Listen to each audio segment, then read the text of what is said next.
So going into an NBA season, players are met with a certain expectation. Maybe you're signed a veteran minimum to be an end of the bench back end rotation player, or you're a player going into your third year and your team expects you to take a leap. But sometimes players just exceed expectations. So in today's video, I'm going to be giving you guys one player from every NBA team that has exceeded their expectations going into the 23-24 season. Yes, there are going to be teams that have multiple guys that are exceeding expectations. I just picked the one that I want to talk about. If there's anybody that I left out, you guys can let me know in the comments below. Though we're going to start off with the Boston Celtics. They've been one of the best teams in the NBA this season, and in my opinion, Sam Hauser has exceeded expectations for them. I think the Celtics going into this year knew they were going to have a limited bench, and they were going to need somebody to step up for them, and Sam Hauser has pretty much been that guy. Ever since signing him to a two-way contract back in 2021, Hauser has been one of the better three-point shooters in the league. This season, in 22 minutes off the bench for the Celtics, he's shooting 47% from the field, 46% from three on 6 attempts a night. He's averaging 9.5 points and 3.5 rebounds, and he's actually been an above average defender on that side of the ball as well. So Hauser's been a great 3-and-D guy for the Celtics, and this is so huge for them because, like I said, their bench isn't great. They aren't a deep team because they are very top heavy in their starting lineup. So Hauser exceeding expectations has. For the Orlando Magic, you can pretty much go with any of their backup big men this year. So since Wendell Carter Jr. went down with an injury, Mo Wagner has stepped up, but somebody I want to talk about more is Goga Bitadze. So if you remember back in 2019, there was that viral photo of no reporter wanting to talk to Goga during the pre-draft process, and every reporter wanted to talk to Zion. And Goga was the 18th overall pick in that draft. He never really worked out in Indiana.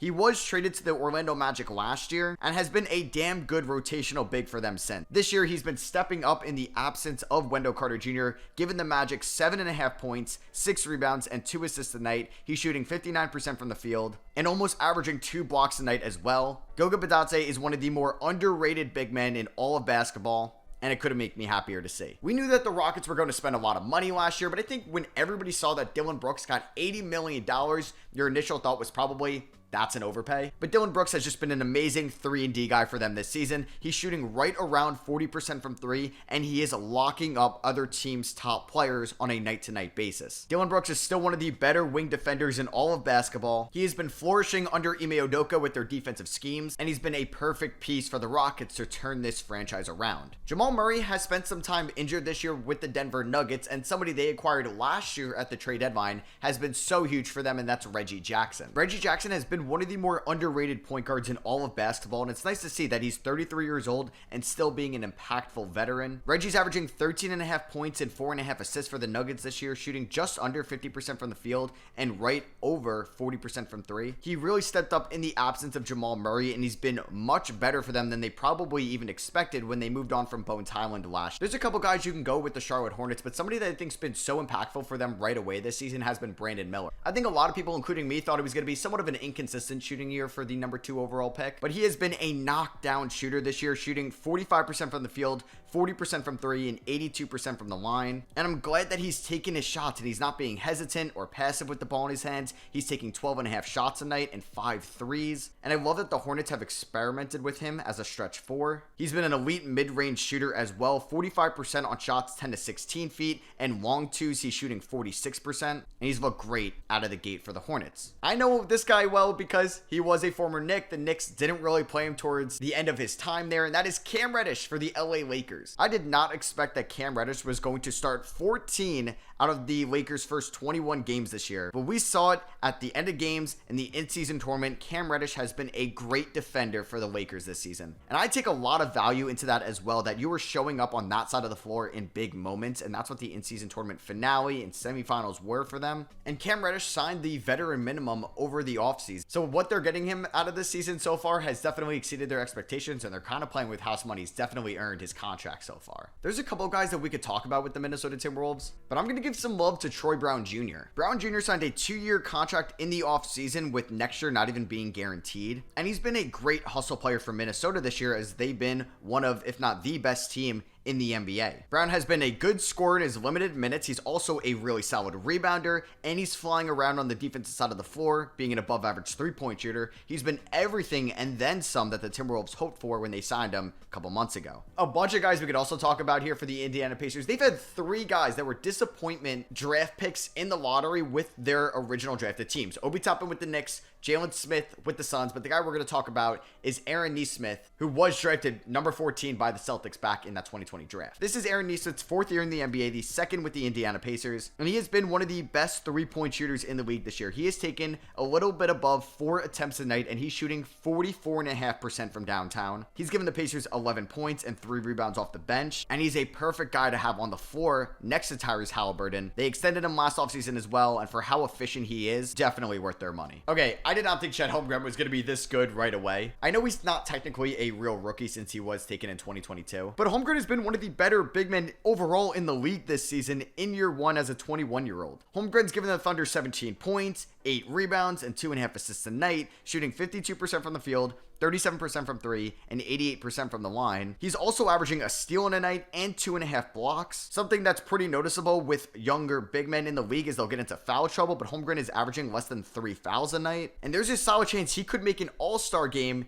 in his rookie season, and he could beat out Wemby for Rookie of the Year. We're on a rookie streak right here. We're going to talk about somebody that was taken in the 2023 draft, and that is Jaime Jaquez of the Miami Heat. You could talk about a bunch of players with the Heat, like Duncan Robinson and Hayward Highsmith, but Jaquez has been really good for the Heat and then some. He was the 18th overall pick as a 22-year-old. He was an upperclassman coming out of UCLA, so we knew that he was going to make somewhat of an impact for the Heat in his rookie year, and that's what they drafted him to be. But he has been a top 5 rookie. He's averaging 13 points, 3.5 rebounds, and 3 assists a night for the Heat on insane efficiency. 51% from the field, 40% from 3, and 85% from the line. He's a fantastic shot creator, playmaker. He looks like a seasoned veteran at times in the half-court set, and like I said, he's just a rookie. All right, this has been the season from hell for the Chicago Bulls. Everything has pretty much gone wrong for them. It looks like they may blow it up at the trade deadline, but somebody that they re-signed last offseason has shown that he could be a future building block for them going forward, and that's Coby White. Coby White is in his 5th year in the league after being the 7th overall pick in the 2019 draft. He's definitely been inconsistent at times throughout his first 4 years, but with the injury to Zach LaVine, he has really taken the next step in year 5, averaging 17 points, 4 rebounds, and 5 assists a night, shooting 45% from the field, 43% from 3, and 81% from the line. And if you look at just his last 9 games too, he's averaging 25, 6, and 5 on 50, 50, 82 splits. That's insane. White's going to be right up there in the most improved player conversation, and I think the Bulls front office is definitely very happy about the progression he has shown this season. Some of you guys might not even know that this player is still in the NBA. He was the 5th overall pick back in 2014, and we're talking about Dante Exum for the Dallas Mavericks. Yeah, man, Exum has been such a great role player for Dallas this season. He spent his last 2 years overseas in Spain and in Serbia, and he's really shown what we thought the player he could be when he was drafted. Obviously, he's somebody that's not going to average 18 and 8, but something he worked on overseas was his spot-up three-point shooting, and he's been such a nice piece next to Luka Doncic in the Dallas Mavericks offense this year. He's given them 8 points a night in 15.5 minutes and is shooting 54% from the field and 43% from 3 on 2 attempts, and he's been a great veteran presence for them. For the Philadelphia 76ers, we're going to be talking about Kelly Oubre, who signed with Philadelphia late in the offseason for the veteran minimum, and this has been great for Oubre because he's definitely shown out this season, is going to get a longer contract next year. But for somebody that signed for the veteran minimum that was going to maybe be somewhat of a spark plug off the bench at times, has been a great piece for Philadelphia, averaging 15 points, 4.5 rebounds, shooting 37% from 3 and 52% from the field. All right, the Washington Wizards, like the Detroit Pistons, San Antonio Spurs, have not been good this season, but I think that Bilal Coulibaly has shown way more in his first 22 games than I thought he would. I thought he was going to spend way more time in the G League. We were going to definitely see some growing pains, but Coulibaly is shooting 42% from 3, 53% from the field, and averaging 9 points, 2 assists, 4.5 rebounds, and over a steal a night in his first 22 games. Like, that is incredible for somebody that's really only averaging around 25 to 27 minutes a night as a 19-year-old. He's on a great stretch right now over his last 5 games where he's averaging over a steal a night, 6 rebounds, 13 points, and shooting 60 from the field percentage-wise and 40% from 3. The Wizards hit on this draft pick for sure. We're going to talk about somebody else from the 2022 draft class. We already talked about Chet Holmgren in this video, and that is going to be Shaedon Sharpe of the Portland Trailblazers. Shaedon Sharpe played no collegiate collegiate basketball and is still 20 years old, and he's averaging 18 points per game this season, 6 rebounds, and 3.5 assists, and has been on a great run in the months of November and December. Like, over his last 19 games, he is shooting 35 from 3,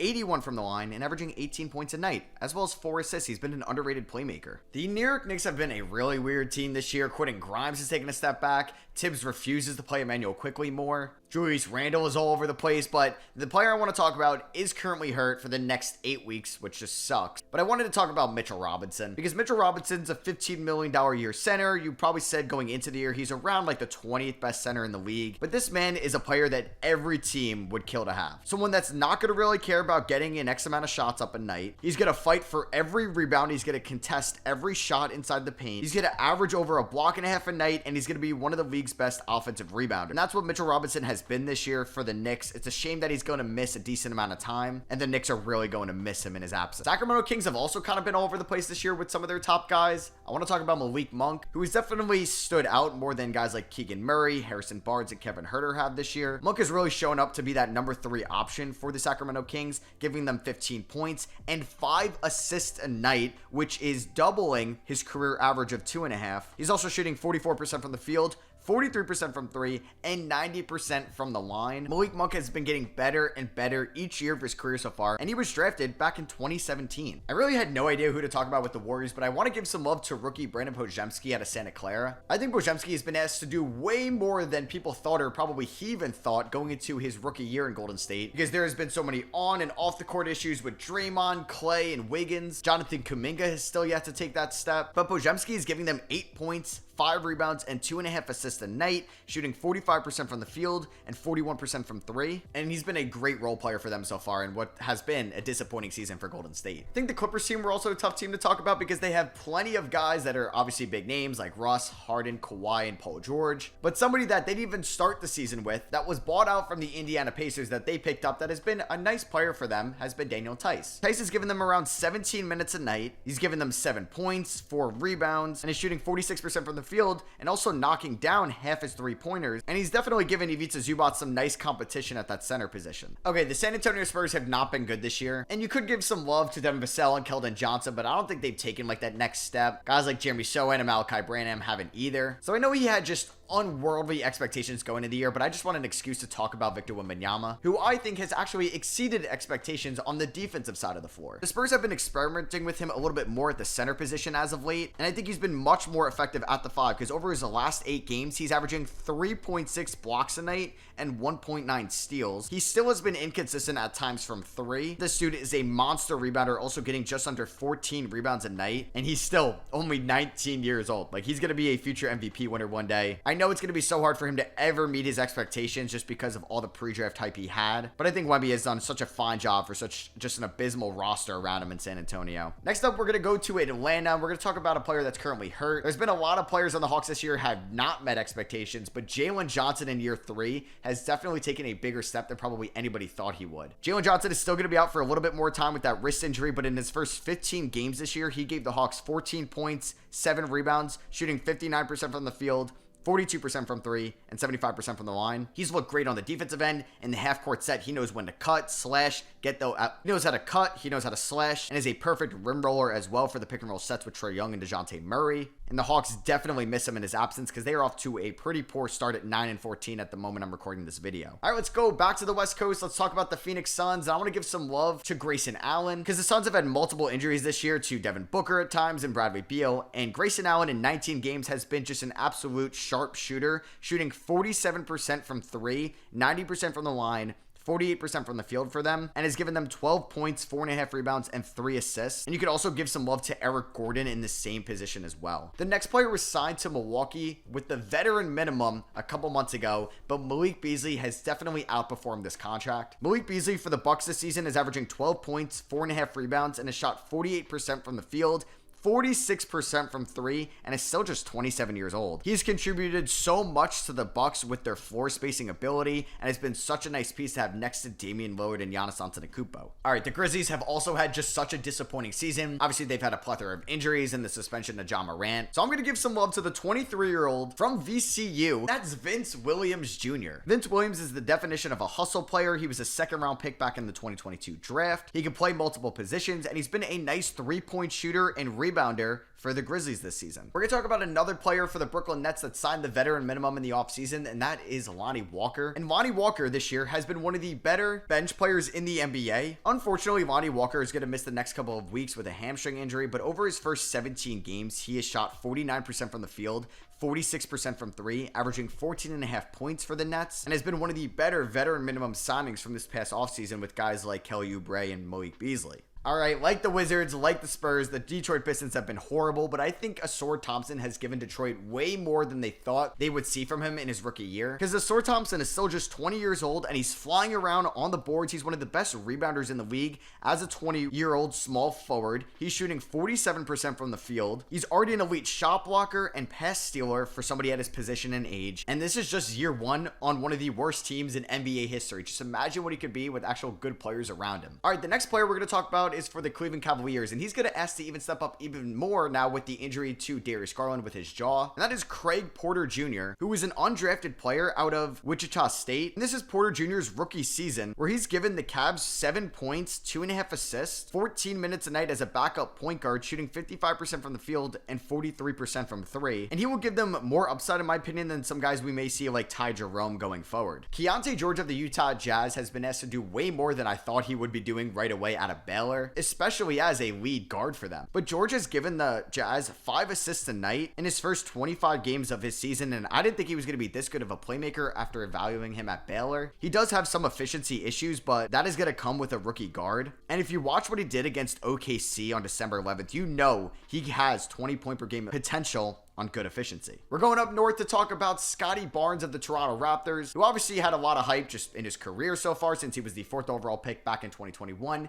and won Rookie of the Year. But Barnes had a disappointing year 2 and has definitely exceeded expectations in year 3, just as really the number 1 option on this Toronto Raptors team, where he's given them 20 points, 9 rebounds, and 5.5 assists a night, averaging over a block and steal as well. And lastly, I want to talk about Matt Ryan of the New Orleans Pelicans. Yeah, not that former Falcons quarterback, because Matt Ryan has been a knockdown shooter for the Pelicans this year in his 3rd year in the NBA. He's already on his 4th team as well. He spent time in Boston, LA, and Minnesota, and he has shot 47% from 3 this year for the Pelicans on 5 attempts a night. He has been dealing with some calf injuries this year as well, but he's averaging 9 points on, like I said, 47% from 3 and 93% from the line. This man played college ball at Notre Dame, Vanderbilt, and Chattanooga, and he has found himself a nice role on this Pelicans team. So yeah, that is gonna be for me. I hope you guys did enjoy the video. Drop a like if you did. Let me know if there was any players that I didn't mention in the comments below. Obviously, for a team like the Houston Rockets, you could also talk about Alperen Şengün, Aaron Holiday, or Jeff Green, and it could be like that for a couple other teams as well. So yeah, thank you guys all for watching. I love you guys, and I'll catch you on the next one. Peace.